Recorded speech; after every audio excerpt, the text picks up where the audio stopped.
Okay, we'll whip through the last three, talking about where to next.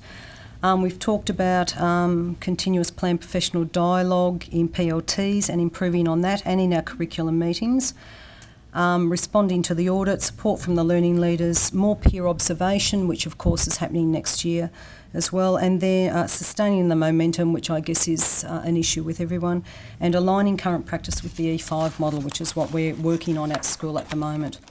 Our challenges I've mentioned, staff changes, transients, and we've had a few issues with timetabling, but we seem to have sorted those out now, and we've actually got our timetable in place this year for next year. So that seems to be working a little bit better for us. So some of our positives are the absolute enthusiasm with which the staff have embraced the whole program.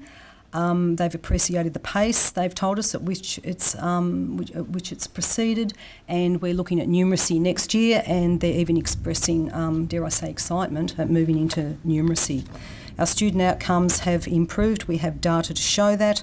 We're very happy with the change in our meeting focus. We feel as though it's running in a much more professional manner and a much more objective manner, and we really feel as though we're addressing learning and teaching needs. And I'd like to make the point that we appreciate the dialogue with other schools. Schools are very kindly shared many things that they're doing in terms of documentation, in terms of practice, and just the opportunity to meet with other schools and talk about where they're heading has been absolutely wonderful. Thank you very much.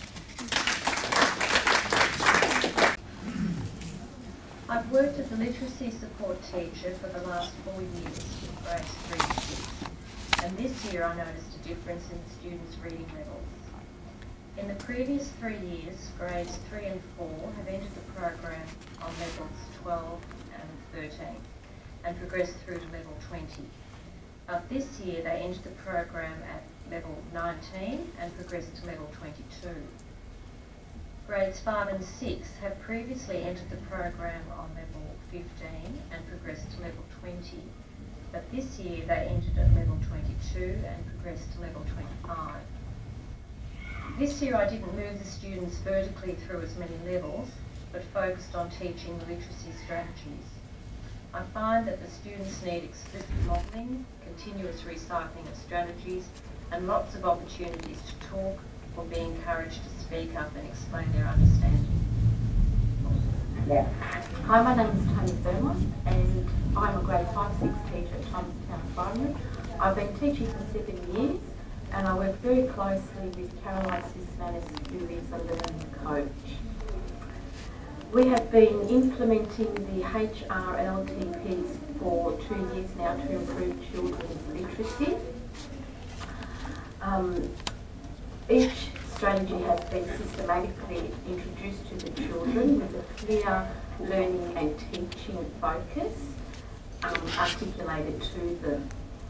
Before we start teaching a particular strategy, we pre-test the children on a particular strategy. Then they receive their pre-test back and they assess themselves against a capacity matrix.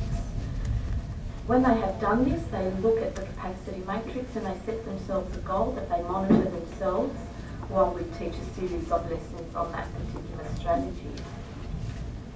After we have taught a series of lessons on a strategy, we give them a post-test, and then they receive their post-test back and they assess themselves against the capacity matrix and have a look to see if they have achieved their goal, and if not, what they still need to do.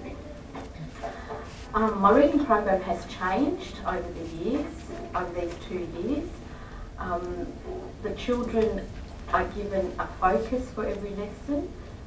They are aware of the strategies for each lesson. They have to talk in sentences.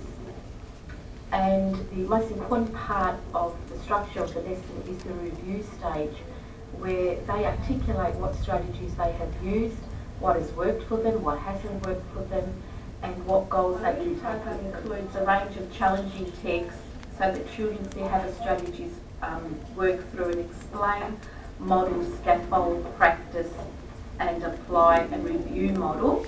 Over time, the scaffold is removed, and regular visiting of learning and situations is important so that all children understand, retain knowledge and skills, and they embed this into their long-term memory. I found that HRLTPs are an effective strategy whereby children have learned effective strategies that they can draw upon when they are faced with challenging texts. This is our second year using the John Munro literacy practices, and it has changed my teaching a lot. My teaching is now more explicit. I make objectives much clearer. We've systematically built in the literacy practices, the literacy strategies into my teaching, and the kids are well aware of what the practices are. We're insisting children are talking in sentences all of the time, and this has helped with their reading and writing. My planning has changed. We look at books a lot differently now. I used to just use a term planner and religiously stick to it. Now my planning changes on a weekly, daily basis according to what the kids need and where they need to go from there. My preps are able to use some of the strategies independently. They can tell me what they need to do before they read and do it themselves. They're much more aware of vocab in books, and the outcomes have improved. My children, last year I had a prep 1, same cohort, and I only had 40% reach benchmark. This year it's much better. They're reaching benchmark and going well beyond. Okay, so the first woman who spoke has only been with us for the 4 years, because we knew then that we needed to put something in place for those children in 3, 4, 5, 6 that were underachieving, and she's taken on board, she's only with us part-time, but she's also taken on board the strategies, and the point being made there was she's noticed that they're coming in this year, at the previous 3 years they were coming in at a certain level, this year they're coming in at the level that they were exiting before, so we can see a big shift there. Yep. Okay, thanks.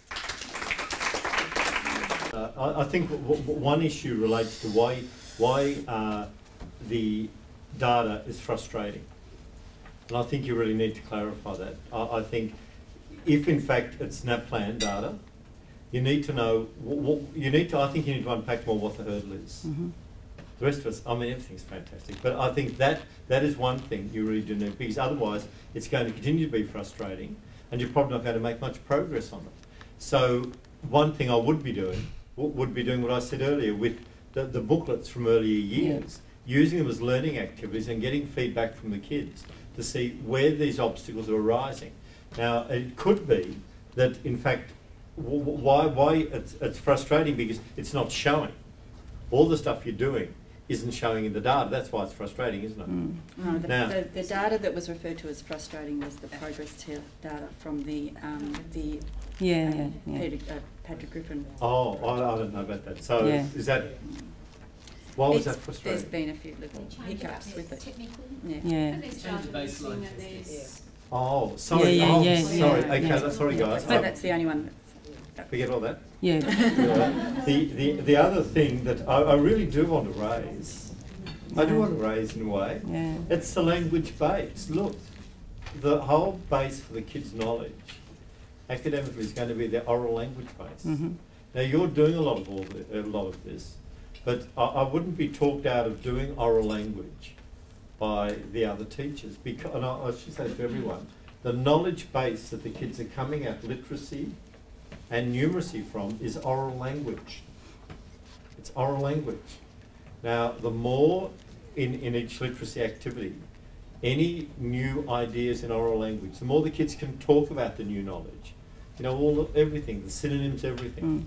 I'd push it, Maria, because and you guys really need it. Look, with 30 different nationalities, you need it. Yeah, and that is, as I said, that is one of our focuses for next year, and we actually are exploring oral language programs. We've had people from other schools come and tell us about their programs, and we've got someone who's responsible for developing an oral language program for next year. So, yeah, we know that. We're starting to work on that. Well, the department's got a good one.